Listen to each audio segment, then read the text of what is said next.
जहां मौका मिला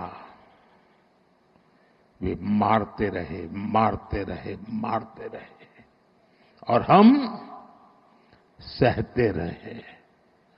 आप मुझे बताइए, क्या ये अब सहना चाहिए?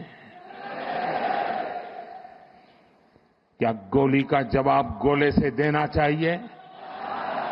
ईंट का जवाब पत्थर से देना चाहिए? ये कांटे को जलमुर्द से उखाड़ देना चाहिए?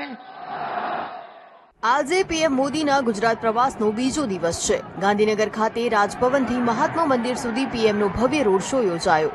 ઓપન જીપમાં મોદીએ લોકોનું અભિવાદન ઝીલ્યું। હજારો લોકોએ હાથમાં તિરંગા સાથે પીએમને આવકાર્યા।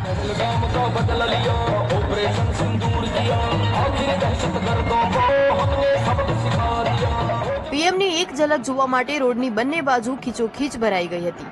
લોકોએ ઉત્સાહમાં આવી ભારત માતા કી જયના નારા લગાવ્યા। ઘણી મહિલાઓ સિંદૂરી સાડીમાં જોવા મળી। રોડ શો બાદ પીએમ સીધા કાર્યક્રમમાં હાજરી આપવા માટે મહાત્મા મંદિર પહોંચ્યા, જ્યાં પણ મોટી સંખ્યામાં લોકો હાજર રહ્યા। અહીંથી પીએમ મોદીએ ₹5,536 કરોડના વિવિધ વિકાસ કાર્યોનું લોકાર્પણ અને ખાતમુહૂર્ત કર્યું।